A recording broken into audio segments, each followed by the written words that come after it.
Bueno, estamos en eso, estamos en que ya enviaron la iniciativa y te pido, Emilio, con ganas de que entendamos para empezar el debate y la discusión, ¿de qué va? ¿Podrías explicar, manzanas y peras, de qué se trata el asunto? Comparto algunos datos contigo. México pasó de producir 3.3 millones de barriles diarios a 2.5 millones de barriles diarios. Es decir, una disminución de 800,000 barriles. Si lo multiplicas por 100, te da una idea de lo que se dejó de ingresar al Estado y por lo tanto lo que se dejó de llevar a servicios públicos a la población.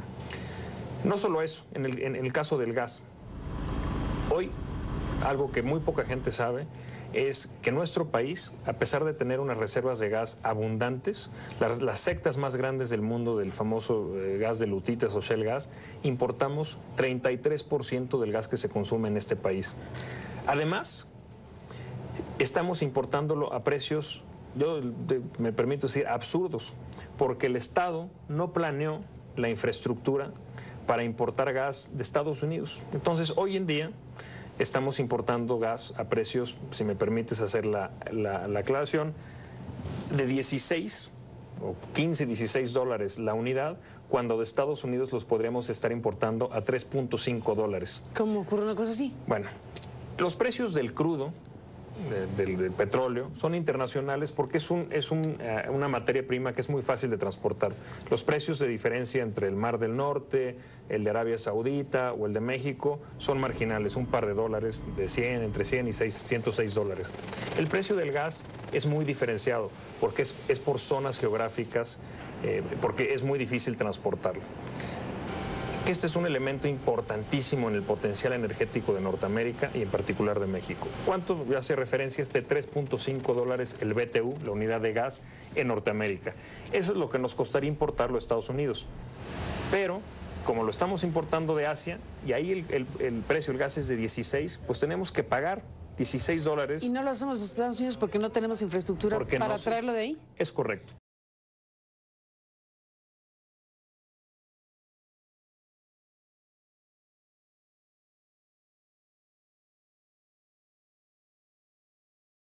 ¿Y por qué no el gas de México, que dice somos la sexta potencia en gas, y por qué no lo hace México? Es la pregunta más obvia. ¿Para qué ir a y esa es la simetría que tenemos hoy. Pues ¿por qué no producimos el gas aquí si tenemos abundantes? ¿Y por qué no lo hacemos? Los números son contundentes. Como empresa, Petróleos Mexicanos debe estar enfocada hacia las áreas de mayor valor. En promedio, el costo de un barril de petróleo, ya explorarlo, producirlo y llevarlo a tierra, es de 20 dólares aproximadamente. Y el precio de mercado hoy son 100. Es decir, por cada barril de petróleo, Pemex obtiene una ganancia antes de impuestos de 80. En el caso del gas, el costo de extracción de una unidad de gas, le decimos BTU, unidades térmicas, es de aproximadamente 2.50 a 3. Y en el mercado norteamericano, eso nos cuesta la extracción, 2.50 a 3. Y lo vendes a 3.50. ¿Le ganas 50? 50 centavos. Yo te pregunto, ¿en dónde enfocarías tus baterías? Pues depende, porque aquí hablamos del autoconsumo. Si te está costando traer los 16 de Asia, pues a lo mejor sí te conviene comprártelo a ti mismo a 3.50.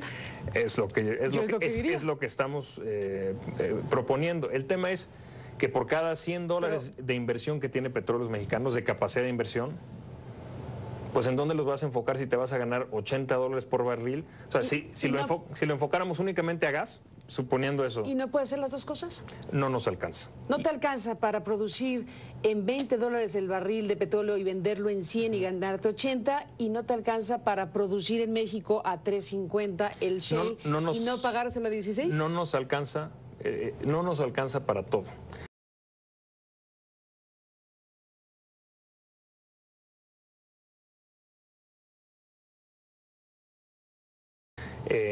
¿Y por qué?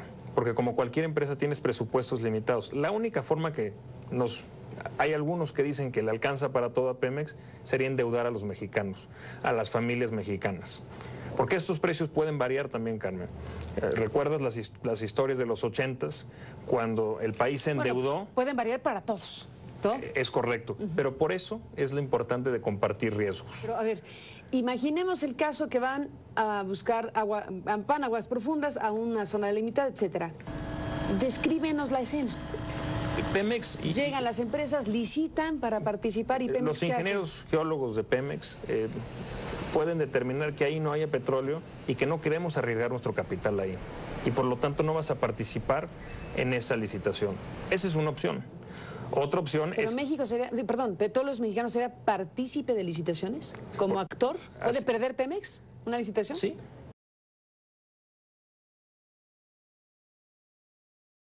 ¿Sí? Así sucede en muchos países del mundo, en Brasil, en Colombia, en Noruega. Ahora, pero reitero. Pero Pemex participando como un corporativo independiente, un corporativo como British Petroleum compitiendo en igualdad de condiciones, ¿o cómo es el asunto? Voy desde el principio.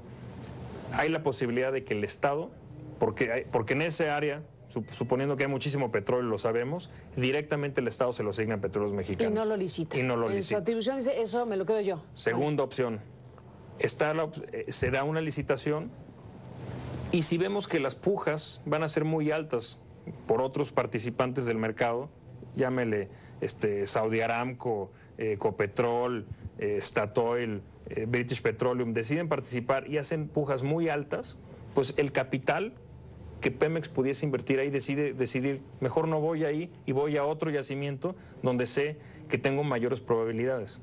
Y ahí puedo ir como Petróleos Mexicanos solo o asociado con algún privado. Y es importante mencionar lo siguiente: la competencia genera transparencia.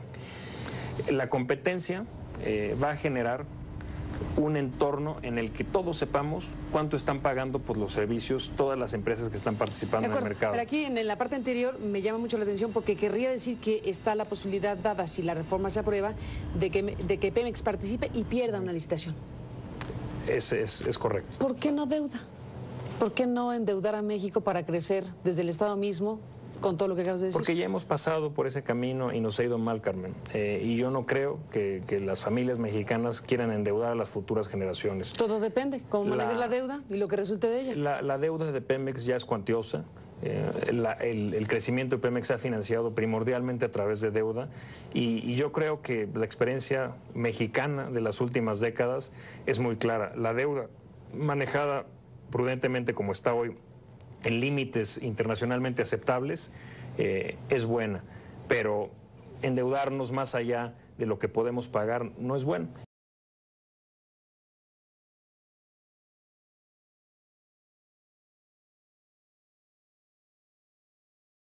Y además lo más importante es hay que compartir riesgos, Carmen. El Estado hoy es quien lleva todos los riesgos en la industria petrolera.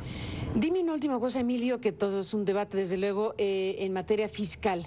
En este momento Pemex es el gran contribuyente, se calcula 30 y tantos % de las finanzas públicas como producto directo de Pemex. ¿Qué cálculo hacen de lo que pasaría si esta reforma prospera y si se cambia el régimen fiscal de Pemex? ¿En qué porcentaje Pemex, a grosso modo, contribuiría con las finanzas nacionales? Y anticipando que disminuiría ese porcentaje tan alto, ¿cómo van a compensarlo? Esta reforma energética del presidente Peña Nieto va a fortalecer a las finanzas públicas. ¿Por qué? Porque la producción va a incrementar y los ingresos ¿de aquí a que eso ocurre? Y los ingresos del fisco van a incrementarse. No, es muy importante que los impuestos empiezan a generar inclusive con las inversiones, con todas las inversiones, con la compra de equipos, con la compra de materiales. ¿No habrá impuestos distintos, el IVA, alimentos y medicinas, otros impuestos para ese tránsito? Eso es tema de la reforma fiscal.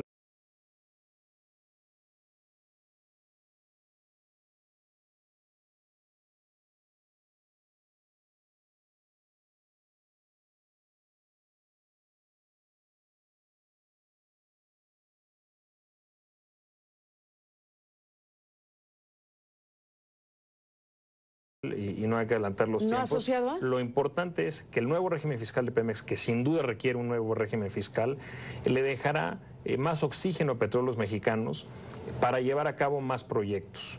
Esto será determinado por el Consejo de Administración y dependiendo de la rentabilidad de esos proyectos, se verá si se escoge mejor hacer escuelas o carreteras o se decide invertir en nuevos pozos petroleros. El problema es cómo se pagan los impuestos hoy. Hoy se pagan día a día. Es una actitud recaudadora, digamos, del Estado mexicano y no se comporta como dueño. ¿Cómo sucede en otras empresas, en Ecopetrol, en Petrobras? Pues esperan a 6 meses o al año, cuando terminen los ciclos financieros, para pagar los impuestos y determinar el Estado cuánto se lleva a través de dividendos. Esa es la gran diferencia. Tienes un Estado que se comporta como dueño y no como un Estado recaudador. Bueno, pues el debate está abierto, Emilio, y te aprecio mucho que hayas estado en este programa. Habremos de esperar la reforma fiscal porque ahí nos queda esa gran pregunta sobre qué es lo que viene en el régimen fiscal tributario mexicano y bueno, vamos a ver en qué momento cruza una reforma con la otra en virtud precisamente del tema de las finanzas públicas mexicanas.